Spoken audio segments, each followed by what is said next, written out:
I'm Jason Gore for thatshelf.com, and we're here to talk about Slashback from the top of the Green Escarpment, aka Blue Mountain. Let's just wander around a bit, see some craziness up here. Slashback was the sort of the opening gala film. I guess it premiered, if I'm doing my math correctly, at South by Southwest. That's where I saw a link for it and had a chance to see it with an audience. It's an interesting film. I don't know if it's entirely successful, and yet I still really enjoyed watching it, if that makes any sense.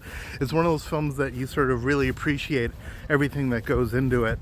It's clearly made by a filmmaker with a great love of genre cinema, and has incorporated many references, some more subtle than others.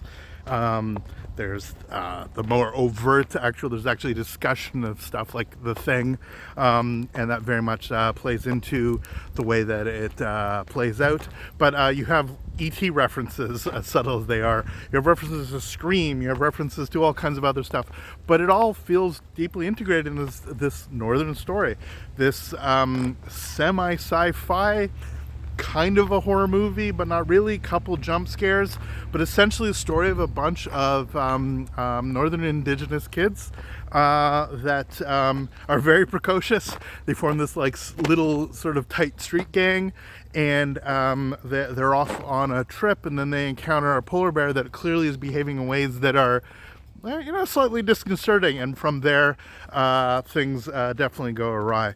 I mean, Attack of the Block is an obvious another illusion in terms of getting the style and the tone correct, but also Stand By Me, Goonies, whichever way you want to work, it's that kind of film. And because of that, it actually, when it works really well. I think that the casting, particularly sort of for three of the main leads, is quite excellent, and they're very good at what they do.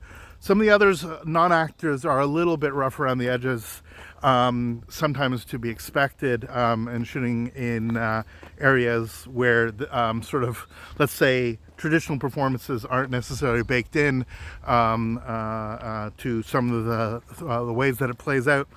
But that aside, when it works, it really works, and when it doesn't work, you kind of forgive it.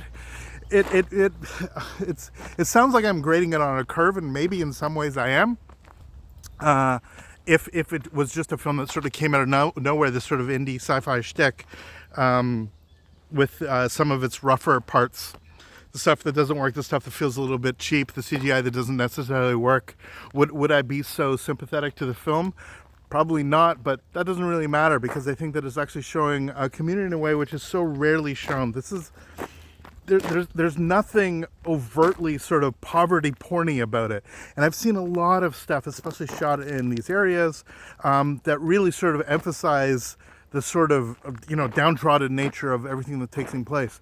What's fantastic is it feels like a story from a community of a community. It feels in a funny way like they're in the north, but they're just in the suburbs, and it's those sort of Spielbergian elements that sort of get incorporated here, which are actually really quite fun, and I think a testament to a storyteller that wants to go beyond our expectations of what it means to actually set a film on this.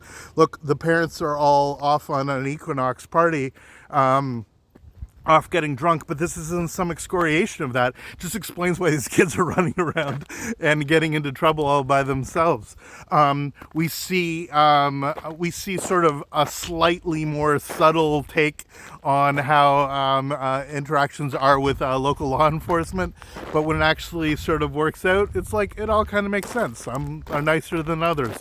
Sure, there's obviously a general critique about outsiders who are actually coming in the community and sort of maybe instilling their own perspectives and points of view which are counter to those that take place.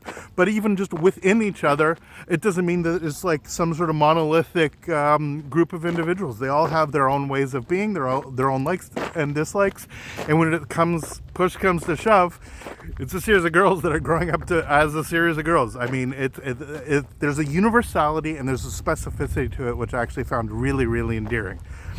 So Slashback may not be the thing that everybody has to sort of rush out and see, but I think that it sort of speaks to a way of filming, especially in communities such as up north, in a way that doesn't make the vistas somehow overwhelm the story, and doesn't make the story somehow overly didactic, or it just feels, for lack of a better word, naturalistic within the context of something that's a sci-fi adventure. And it just makes it feel like you care about these characters. And so even when things, as I said, are a little bit rocky, a little bit bumpy, there's still plenty to actually care about the film. So there we are, the opening film of the Blue Mountain Green Escarpment Film Festival. A sort of another tribute to the kind of programming choices they make here. The fact that their opening film was one that actually had jump scares, and I think a whole bunch of people that have never watched a film, any of the films they reference, this is not like a bunch of genre fans that got together to watch this. This is actually sort of slightly more reticent viewers that were shocked at some of the blood and gore that actually takes place. I love this decision, and maybe that's one of the joys of seeing the film. If I saw it outside of that context, if I saw it in a midnight context, I would have been much more cynical about it, because it doesn't necessarily play as a straight up genre piece. But to see it here with this audience is the way to actually do it, and that's why I really thoroughly enjoyed the experience. For thatshelf.com, I'm Jason Gorber. Thanks so much for watching, subscribe, and we'll see you next video. All the best. Take care.